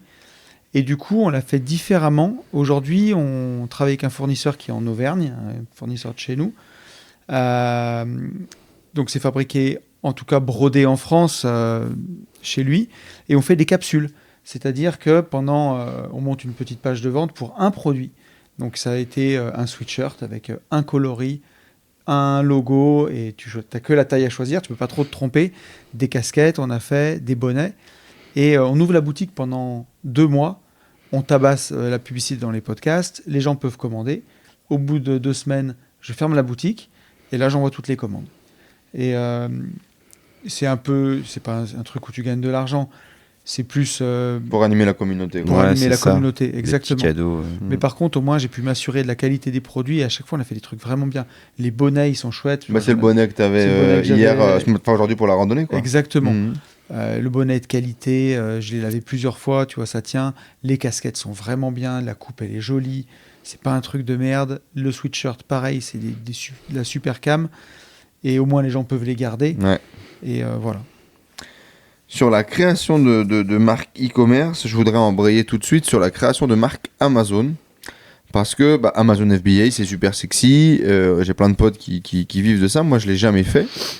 Mais du coup, quand tu vas créer une marque, que tu as investi, que tu as ton stock, que tu as déposé ta marque à l'INPI, etc., pourquoi pas utiliser Amazon pour vendre ? La grosse différence, c'est soit tu utilises ton site, tu fais de la pub sur les réseaux sociaux, sur YouTube, sur les influenceurs, peu importe, et tu vends sur ton site, ou tu vends à travers la plateforme d'Amazon, et tu stockes dans les entrepôts logistiques d'Amazon. Gros avantage, les gens commandent sur Amazon, ils ont confiance en Amazon, ils ont confiance à la plateforme, c'est facile, tout le monde utilise Amazon, et... avec la plateforme de logistique d'Amazon, en 48 heures, ça arrive chez le client. Donc Amazon FBA, c'est une vraie opportunité. Il faut faire très attention aux marges, au coût de la publicité sur Amazon, au coût de stockage, à tous les coûts qui sont liés à Amazon. Par contre, c'est une super opportunité, mais il faut développer les compétences. Et pareil, il faut mettre ses 10-15 000 balles upfront sur la table, le stock pour pouvoir démarrer avec ton premier stock qui va aller directement chez Amazon. Moi, je mettrais ça aussi, je pense, en niveau A, parce que y a des outils qui te permettent d'analyser en fait les volumes de recherche sur Amazon. Tu peux vraiment dénicher des opportunités de mots-clés, de produits, bâtir ton produit pour quelques milliers d'euros en Chine, faire ta première navette avec 100 pièces, et commencer à vendre et réussir à faire 12, 14, 15, 18% de profit avec un business, avec finalement très peu de compétences parce qu'il n'y a pas à gérer la création de site, il n'y a pas à gérer la publicité sur Facebook, Instagram, Google. Sur Amazon quand même, il faut que tu gères la publicité. C'est hyper facile. Ouais. La publicité Amazon, c'est beaucoup moins compliqué que tout ça, quoi. On peut parler quand même des inconvénients. Il y a des inconvénients, tes clients, c'est pas tes clients. Notamment, t'as pas leurs infos. Ouais, tu peux pas les recontacter. Tu peux pas les relancer, leur faire une promo 3 mois plus tard. Ouais. Ça, c'est un peu la limitation. T'es dépendant d'Amazon. T'es dépendant, ouais. Il y a eu aussi quand même des histoires assez compliquées où en fait les mecs se sont fait piquer leur business sur Amazon, quoi. Ils vendaient des matelas, le matelas tip top. À un moment donné, il s'est retrouvé Amazon basique, matelas, le même matelas que lui. Et puis le jour où il allait sonner à la porte de son fournisseur, il lui avait fermé l'accès en lui disant maintenant je travaille avec Amazon. Tu vois, il y a eu des grosses ça existe. Les trépieds Amazon basique. Ouais. En fait, tous les produits Amazon basique, avant, c'était des vendeurs privés qui les vendaient. Exactement. Et donc, du jour au lendemain, Amazon ils ont repéré les perles et puis ils les ont éjectées. Hein, c'est incroyable. Certains. Ouais, c'est moche. Amazon, va t'en te battre contre Amazon. Ouais. C'est toujours le problème d'utiliser. C'est la plus grosse marketplace du monde. Mais à côté, t'es qu'un tout petit pion, toi, là-dedans. Ah, t'es un pion. T'es un pion. Tu es une merde. Non, puis quand tu as... pour avoir aussi vendu sur Amazon, en parallèle de ma marque e-commerce, ce qui était assez d'ailleurs très facile, une fois que tu as ton nom de marque, tu as déposé ta marque, etc., tu peux totalement, très facilement, en fait, envoyer ton stock, ça se fait assez bien. Ouais. C'est plus compliqué de te piquer ta marque pour Amazon en plus, pour le coup. Ouais, pour le coup, ouais. Simplement, j'avais eu un litige avec un autre vendeur qui considérait qu'en fait, j'avais pas le droit de vendre le produit que je vendais, parce que lui le vendait également. Et pour résoudre un litige sur Amazon, le service client est éclaté, quoi. Ah ouais. Comme toutes donc en fait, tu es obligé de rentrer en contact avec des personnes qui sont soit des anciens d'Amazon et qui connaissent en fait un peu les rouages, ou des personnes plutôt bien placées. Je me souviens, tu avais payé un mec. Hein. J'avais payé une personne et qui m'avait, alors que ça faisait plusieurs mois que j'étais bloqué. Hein, et le gars, en 15 jours, il a réussi à me débloquer la situation. Mais si t'as pas ce genre de contact, c'est très très compliqué, quoi. Donc il faut aussi en être conscient. Il y a pas mal de... Amazon FBA, on le met où ? Garde-le en A aussi. Hein, je trouve que c'est bien aussi. Hein. Ouais. Pour enchaîner sur Amazon, il y a un autre business qui est assez drôle. Tu vas chez Lidl, tu vas chez Auchan, tu achètes une boîte de Playmobil en réduction à 18 €. Elle est revendue, cette même boîte de Playmobil, à 29 € sur Amazon. Tu prends le produit, tu l'envoies chez Amazon. Tu l'envoies, faut que tu l'envoies. Hein. Ouais, il faut que tu l'envoies. Ou même pas. Non, je crois que tu peux le vendre en FBM, c'est-à-dire que c'est toi-même qui envoie le paquet. Ouais, mais c'est plus compliqué. Ouais. Tu le listes sur Amazon, tu le revends sur Amazon à 29 € et tu as gagné 10 balles. C'est ça. C'est ce qu'on appelle l'arbitrage. Donc, en gros, c'est de l'achat-revente en utilisant Amazon. Donc, des gens qui font ça sur le Bon Coin. Moi, j'ai fait ça mano à mano au lycée, à l'université, à ma famille, tu vois. Oublie pas les frais, hein, parce qu'il y a toujours les 15%. Hein, donc, 15% d'Amazon. La 18-29, t'es dedans. On n'est pas bon. Il faut plus que ça. Ta femme, elle fait ça, du coup. Ton associé fait ça aussi. Raconte-nous un peu. Arbitrage Amazon. Moi, mon associé Yann, sur les Gentlemen Investisseurs, un de mes podcasts, a rencontré 2 jeunes qui faisaient ça. Et il a trouvé ça cool. Il a commencé à mettre de l'argent dedans pour aider à démarrer le business, parce qu'il faut acheter la cam si tu veux. Et puis finalement, il y a un des associés qui est parti et Yann s'est mis avec le 2e associé. Et ils font ça et ça marche vraiment bien. Par contre, ça demande beaucoup de temps, puisque en fait, au début, c'est difficile. Il faut que tu sources tes produits. Donc, tu essayes de faire ou les promos, les soldes. Puisque sur Amazon, après, en fait, ce que les gens veulent, c'est souvent, ils oublient l'anniversaire du gamin. Si Amazon t'est livré le lendemain, même le dimanche, la boîte de Playmobil, tu t'en fous de la payer 30 balles. Même si tu sais qu'elle aurait été en promo, tu l'as raté, tu as besoin du truc, tu l'achètes. Tu fais un coup de CB, tu l'achètes. Et donc l'idée, c'est de choper les promos, les soldes, les fins de série. Et puis plus ça va, essayer de choper les numéros des chefs de rayon pour avoir au bout d'un moment des palettes. Plus aller au magasin, mais faire livrer la palette chez toi. Et chez toi, tu dépalettises, tu remets les étiquettes, tu rappelles UPS qui viennent chercher la palette, qui l'envoie chez Amazon. Ouais, avant de démarrer à la palette, déjà, tu fais un peu à l'unité, non ? Alors, tu fais un peu à l'unité, mais il faut essayer rapidement quand même de monter en volume. Ouais, parce que c'est le volume qui va te faire gagner de ta croûte, quoi. Voilà, mais qui dit volume, après, dit en garde, stockage, aussi pour pouvoir... Dit stock, dit argent qui dort, bien sûr. Ouais, pourquoi tu crois que la Porsche, elle est ici ? Il n'y a plus de place dans le garage à la maison. C'est clair. Ah oui, dans ton garage, c'est un magasin de jouets chez moi. Ouais. Là, ah d'accord, c'est ta femme qui fait ça. Qui fait ça. Et voilà, c'est beaucoup de temps. Et il faut arriver à trouver des bons produits. Et parfois, tu peux arriver à trouver des pépites, des trucs où tu as vraiment une très très belle marge et de la récurrence. Du coup, je ne dirais pas sur quoi c'est, parce qu'on a trouvé une de ces pépites, forcément. Enfin, ma femme a trouvé une de ces pépites-là, qui marche très très bien. Et après, voilà, c'est comme tout. Je pense que c'est un business où il faut avoir envie d'y aller, il faut avoir du temps. Il faut s'accrocher, il faut bien connaître, parce qu'Amazon, il faut y être tous les jours. Puisqu'il y a une histoire de, je ne suis pas expert dedans, mais de buy box où tu n'as pas toujours la main sur le prix. Et la buy box tourne entre les vendeurs. Et donc, il faut que tu ajustes ton prix en permanence pour rester compétitif. Donc, il faut te connecter 1 heure par jour pour vérifier toutes tes références. Et si tu en as 300, il faut toutes les passer en revue pour regarder tes prix et ainsi de suite. Pour gagner 15%.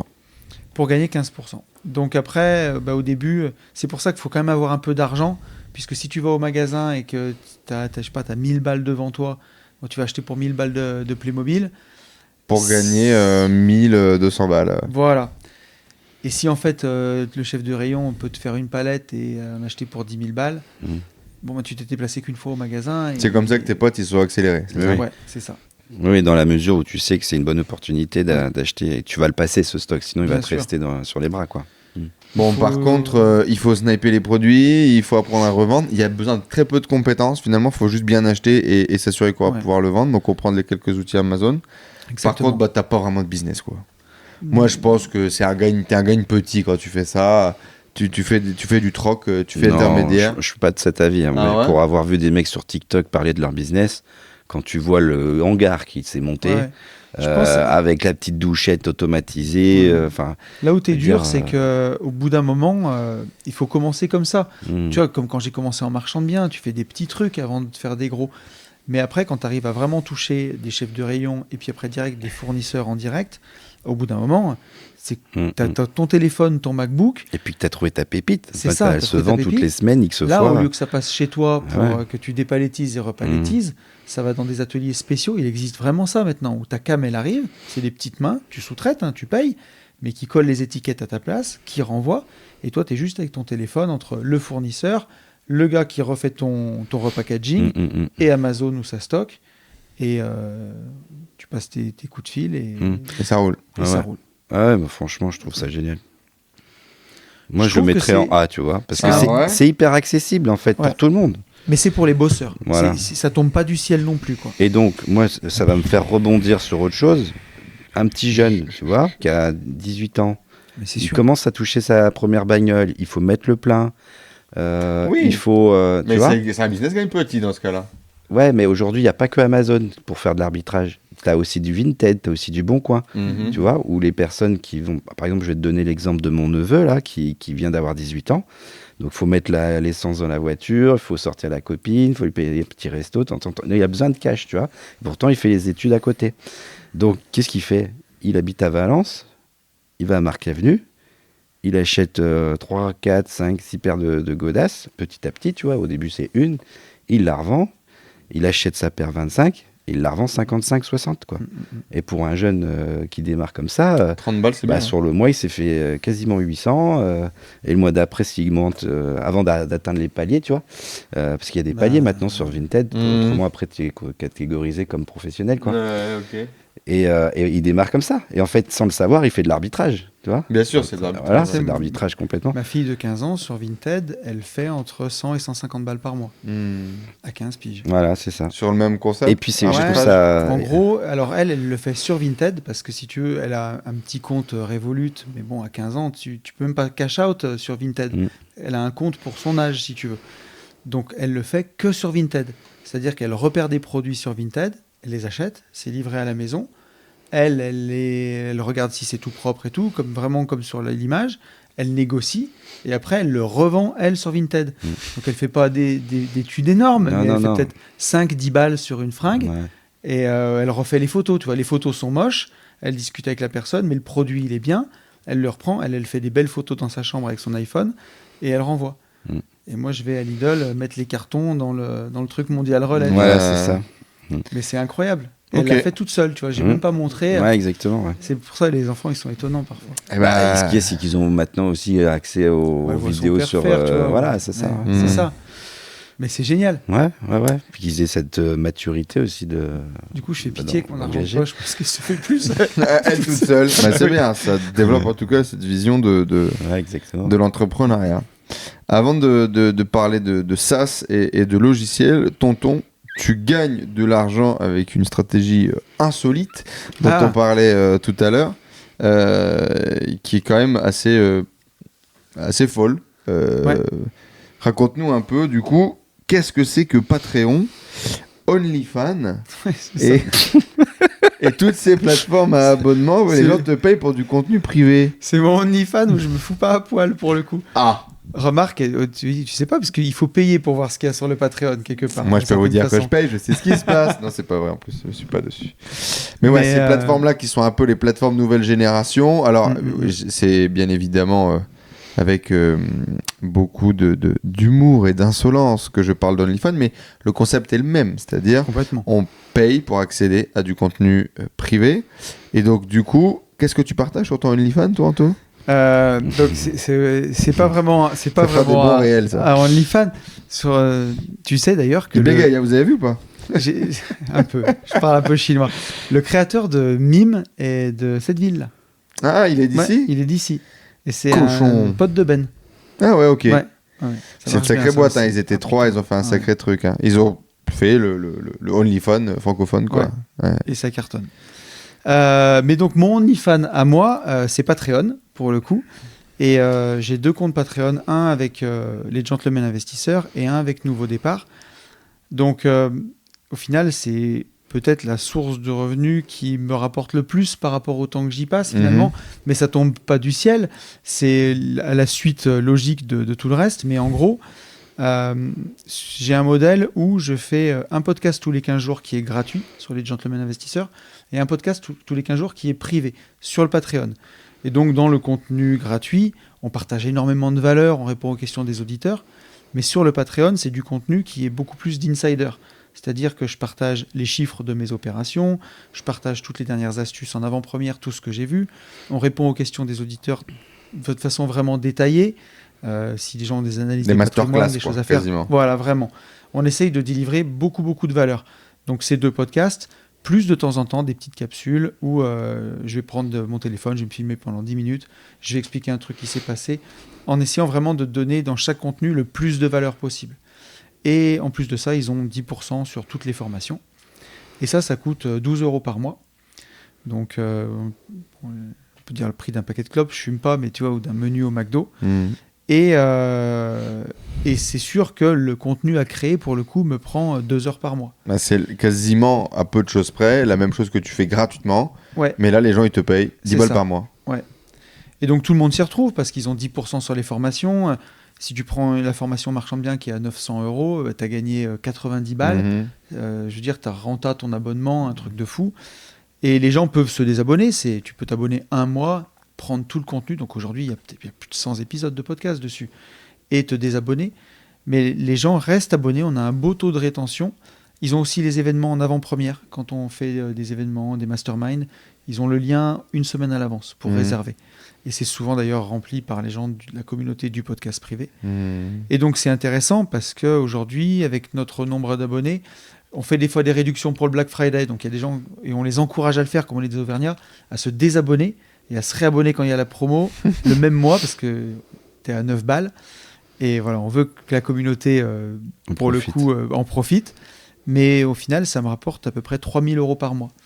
Et pour le coup, depuis des années, en récurrent. C'est en petite augmentation constante, très légère. Mais ce qui est drôle, c'est que c'est vraiment podcast public, podcast privé. Ouais. Et que les gens payent pour quelque chose qu'on pourrait imaginer, non, pourquoi je vais payer alors que j'ai le même en gratuit?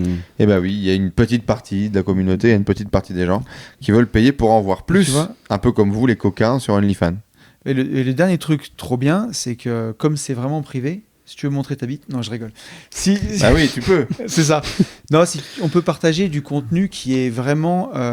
qui va pas se faire bloquer par YouTube. Exactement. Et nous, on est 100% naturel. Et si on n'est pas assez connu pour que quelqu'un fasse des shorts ou sorte le contenu, mais Patreon strike systématiquement tout le contenu qui serait sorti et qui serait mis à disposition sur d'autres plateformes. Et ils ont des partenariats avec YouTube, avec toutes les autres plateformes de création pour que ce contenu soit protégé et shooté.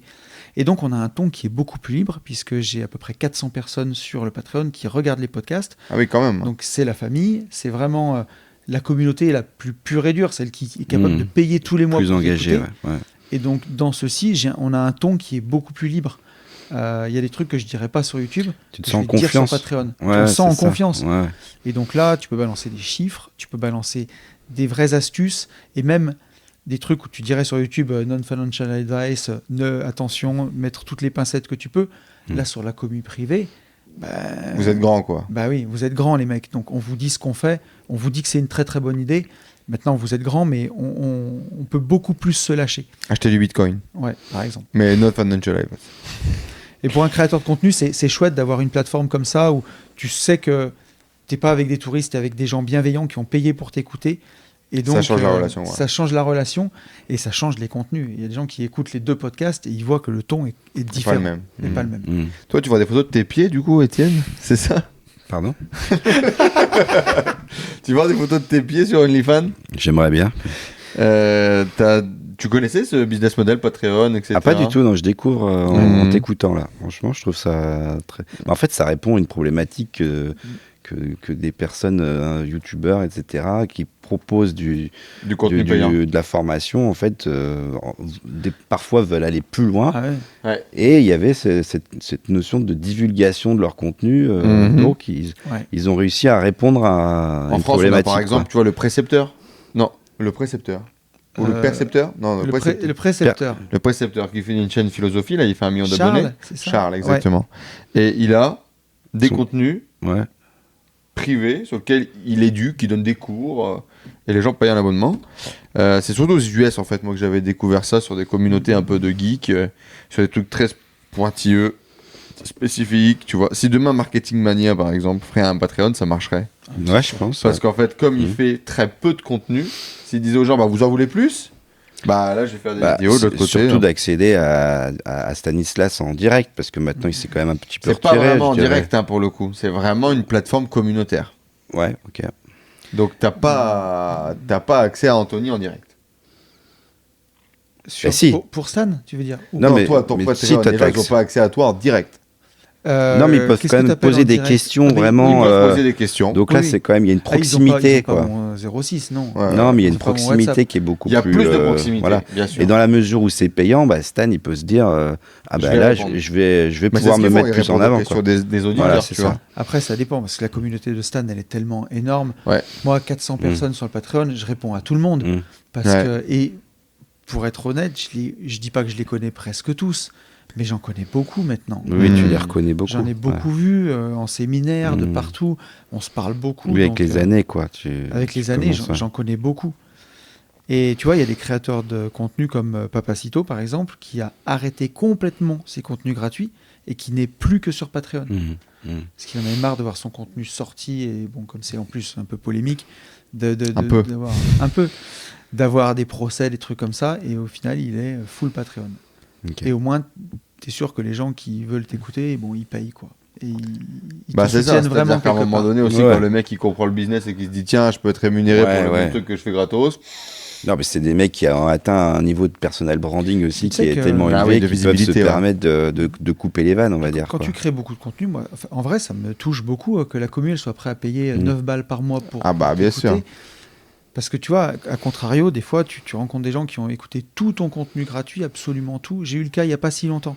J'ai sorti une formation arbitrage de patrimoine et quelqu'un qui m'écrit, il dit « Tony, j'écoute tous les Gentlemen YouTube, Une vie de liberté depuis le début, je me suis mangé tous les épisodes. Par contre, j'étais déçu, j'ai vu que ta formation, j'ai pris le podcast privé pour avoir la formation avec le code promo à 30%, parce que ça se cumulait avec les 20%. Il dit « J'ai vu qu'il fallait sortir 500 €, franchement, c'est trop cher, à 200 balles de moins, je te la prends. » Et je lui dis, mais t'as déjà pris une formation chez moi ? Il me dit non. Je lui dis, mais mec, au bout d'un moment, est-ce que t'as envie de soutenir un créateur de contenu que t'écoutes depuis 5 ans et là, t'es en train de... Il essaie de gratter 200 balles, quoi. Je lui dis, c'est même pas faire pour tous les autres, c'est hors de question. Et je me suis presque dit, quand je vois, moi, l'argent que j'ai lâché à plein de créateurs de contenu, toutes les formations que j'ai prises, et des mecs que j'aime bien, au bout d'un moment, je suis content de payer un truc. Ils m'ont donné tellement de valeur avec les années.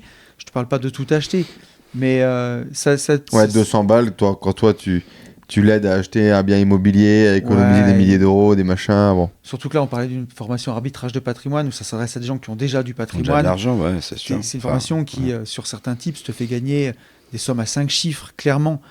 Et là, quand on est à 200 balles, on va dire ça en dit plus long sur la personne que sur mon pricing. Tu vois. Ouais, bien sûr. Ouais. Mais ça tu lui aurais vendu un accompagnement PNL, c'est ça? Un petit coaching. Il l'aurait mérité. Petit coaching. Se reconnaîtra si peut-être. 2000 balles. Pas cher. Tu voulais économiser 200, voilà une offre à 2000. Allez.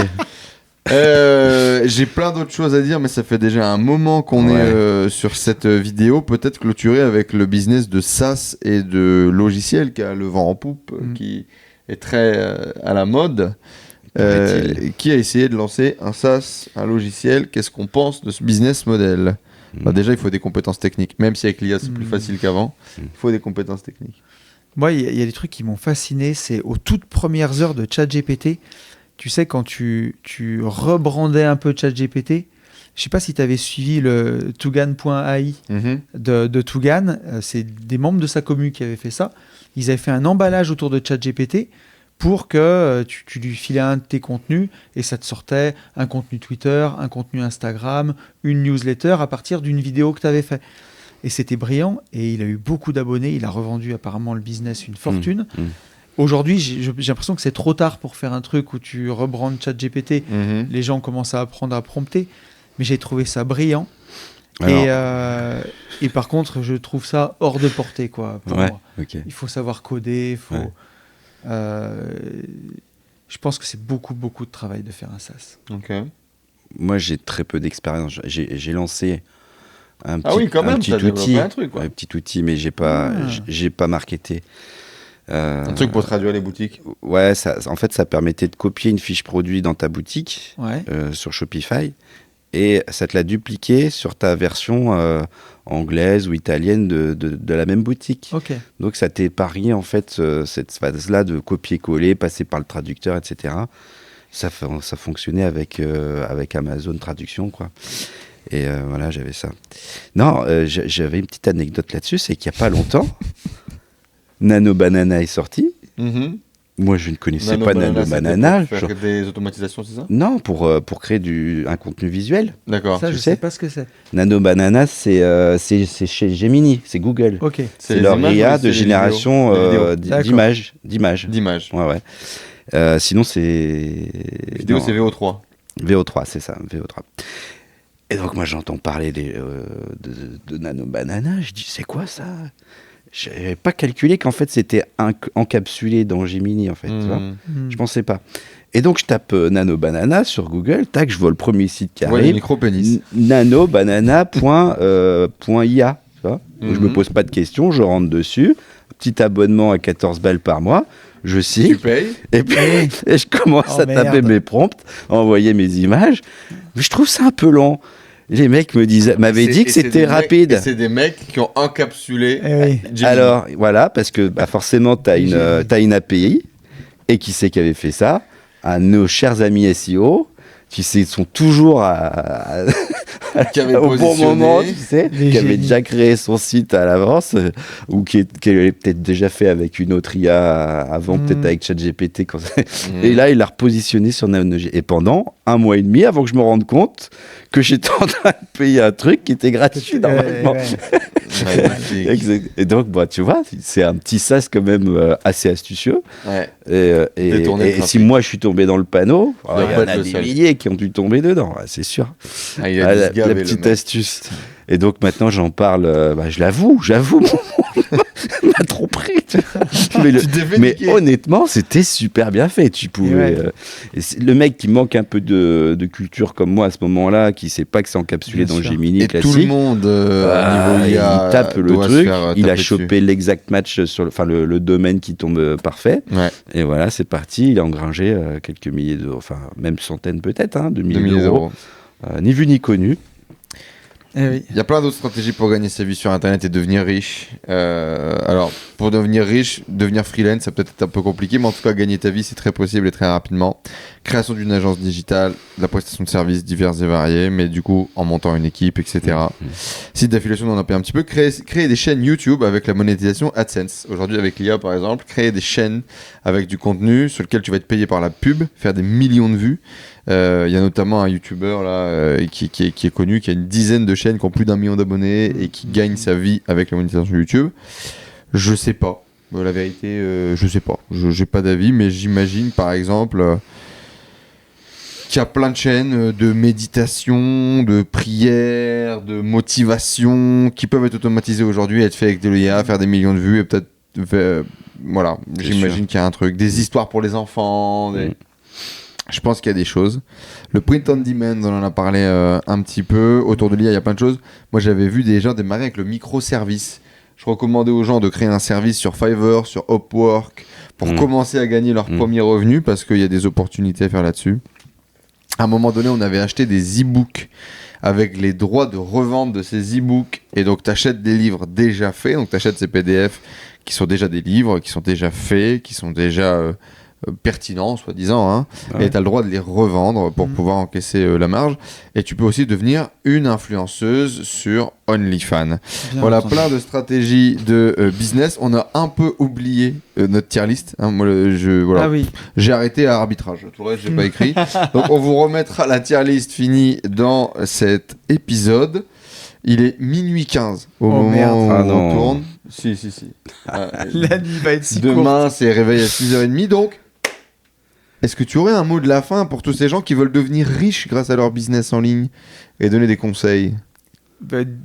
Devenir riche, ça commence par le premier euro, tu vois. C'est beau. Donc, Jean Philosophie. Exactement. Faire cette première vente, ça fait toujours plaisir. Ouais, et c'est ça qui donne l'espoir de faire la suite.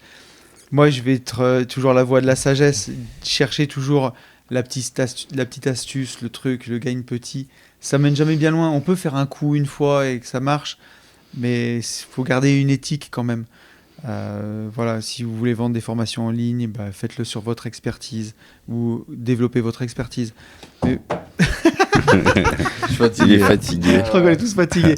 Mais ouais, gardez une éthique et lâchez pas parce que celui qui persévère y arrive toujours, à mon sens. Waouh.